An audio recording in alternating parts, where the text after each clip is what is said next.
Hello guys, and welcome back to another tutorial. So on today's video we're going to be making this simple Ankara top. If that sounds like something you're interested in, let's get right into the video.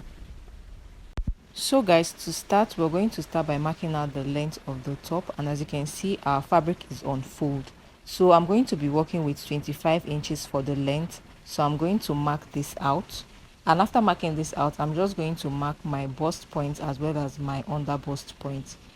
Now I'm going to extend the lines and then rule a straight line so you can see this clearly.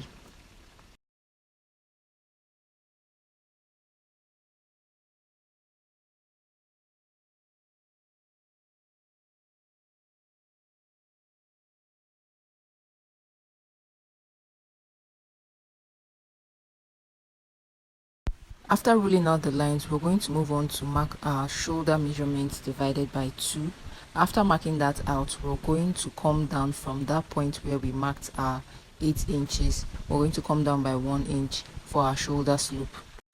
After marking 1 inch downwards, I also went ahead to mark 8 inches, and now we're going to rule this out. This is going to serve as our armhole.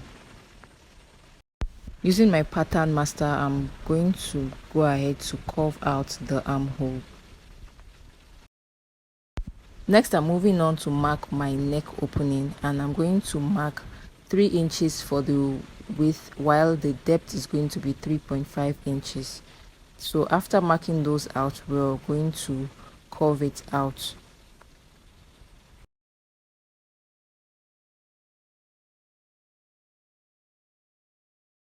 Now we're going to roll our shoulder slope to create our shoulder line here. Moving on, I'm going to add my bust measurement divided by 4, and I'm just going to go ahead to mark this out.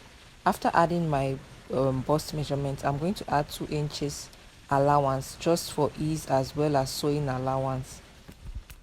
And because this is a free top, you do not need to add your under bust measurements. Now we're going to go down to the bottom part, and I'm going to add my hip measurement divided by 4, and then after marking my hip measurement divided by 4, I'm going to add 3 inches allowance for ease as well as sewing allowance. Next, I'm rolling out the lines from this top part here down to the hip line at the bottom part to create the shape of our top. So this is what it's looking like, and we're going to use this to cut the pattern for the back as well. So the only difference is I'm going to create the neckline depth for the back here as well. So after cutting the back piece, we're going to go ahead to cut into the neckline depth for the front. So we're going to go ahead to cut out this piece.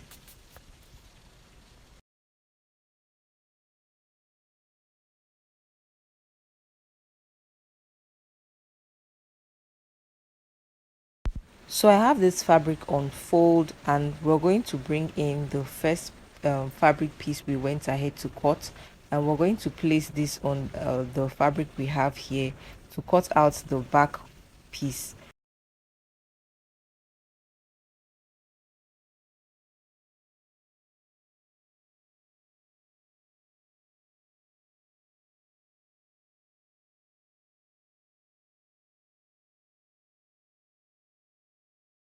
After cutting out the back piece, we're going to take out the front piece and start working on the back piece.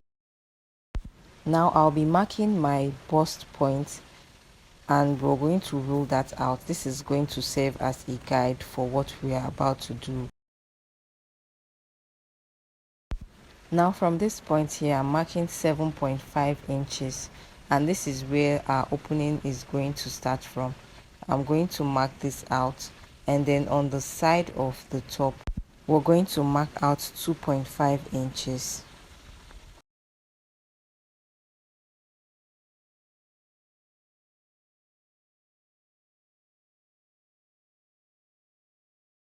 So I made this 2.5 inches because I'm taking into consideration that we're going to have the joining at this part here that's going to go in there. So from this point we went ahead to mark, we're just going to create a curve from the top part where we marked out first down to where we have our 2.5 inches mark and all the way to the bottom part. After marking that out, I'm going to go ahead to cut this out.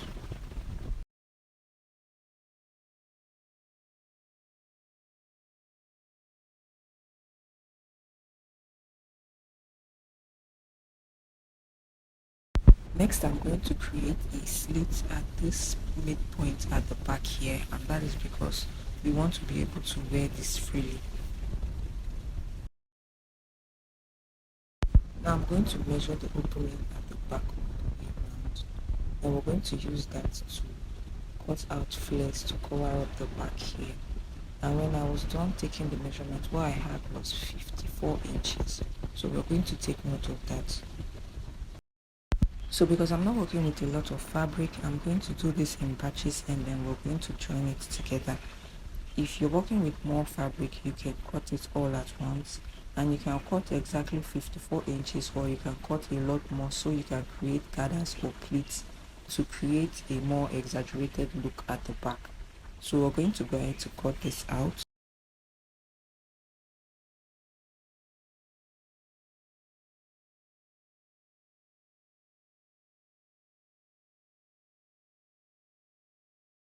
So the length I'll be working with is 6 inches, but I'm going to make this 6.5 inches, adding in our joining allowance as well.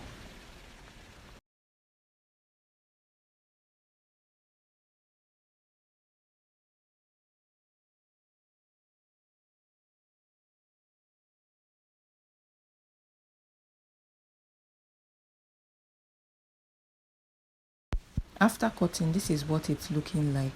I'm going to go ahead to cut out more pieces of this to join together in order to create the look I'm trying to achieve.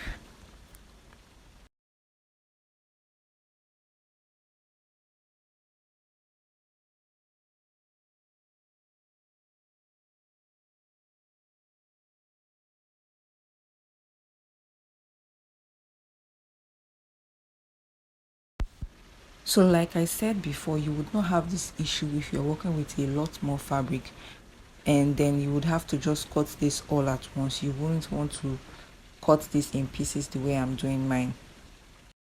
So guys, we have the front and the back piece here, and I also went ahead to cut out lining piece for each of them. This one is for the front and this one is for the back piece. Now I'm going to open this up and place the lining on our main fabric piece, right sides facing each other, and we're just going to sew all the way to the other side, create notches, and then flip it over to the other side to give it a good press. We're also going to do the same thing for the back piece. The only difference is that we have a slit at the middle, so you'd want to take note of that while sewing. So you'd want to place this down right sides facing each other and flip it over to the side where we have our main fabric piece, and then you're going to sew all the way like this, following the lines we have on the main fabric piece. And then after sewing, you want to cut out the slit we have there for the lining part. I'm also going to do the same thing for the armholes because we are not going to have any sleeve at the armhole area. So we're going to cut out lining pieces for them as well and then stitch it the way we did for the neckline. So after sewing and giving it a good press, this is what it is looking like on the outside as well as the inside. So we're going to go ahead to just iron down hemming gum all the way around on the inner part, the lining part, just so everything stays in place, and then overlock the rough edges we might have at the sides of the lining, just so everything stays neat. So for the back piece, this is what it's looking like after sewing. We're going to go ahead to open up the slit we have there for the lining part as well. So I'm going to cut this open, and then afterwards I'm going to go ahead to create notches at the sides so that when we flip it over to the right side, everything stays in place the way it ought to be.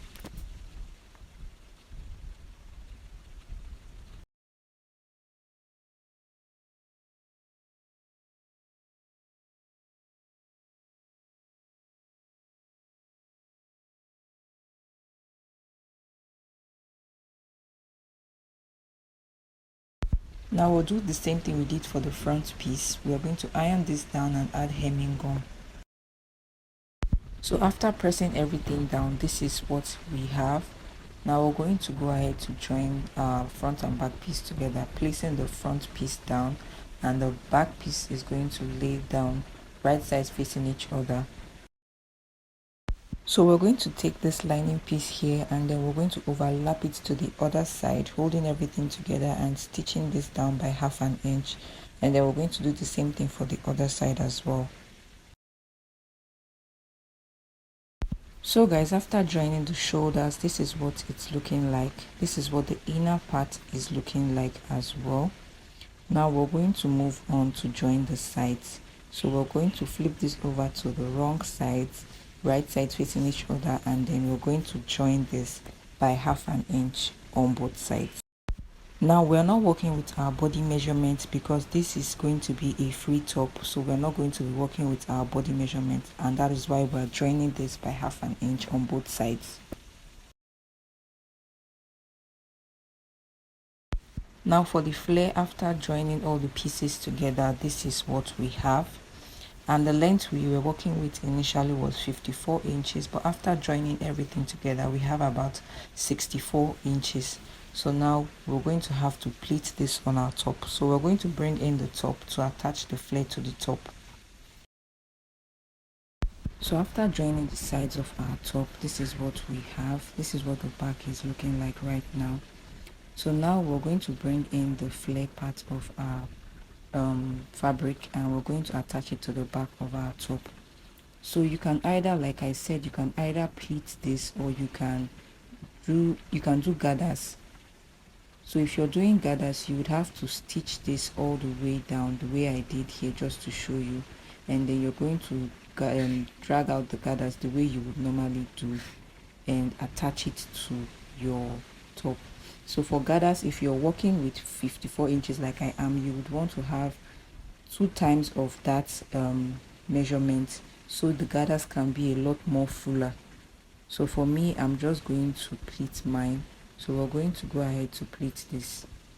So guys, for this part, I'm really sorry, I did not realize I wasn't in frame while doing this. But basically what I was explaining is that you're just going to hold this down, right sides facing each other, and sew. And as you sew, you're just going to create tiny pleats as you go.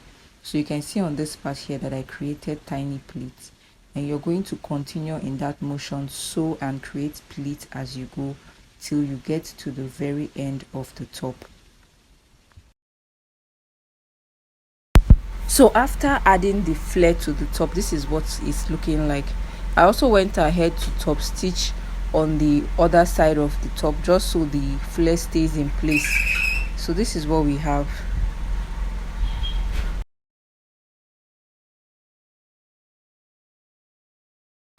Moving on, I'm going to go ahead to overlock the rough edges. You can also choose to fold the rough edges at the flare area, but I'm going to overlock mine. And for the bottom part, I'm going to fold it and sew all the way around. On this part here, I'm going to fix in my button and my loop. So guys, I went ahead to sew 2 fabric straps, and this is going to be for the tying at the back area. So we're just going to fix this at the half length area of our top, which for me is 17 inches. So I'm going to place it here, and then we're going to take this to the machine to sew, and we're going to do the same thing for the other side as well. So guys, we've come to the end of this tutorial. If you found this video helpful in any way, please give it a thumbs up, subscribe if you're not yet subscribed already, and I will see you on the next one. Bye guys.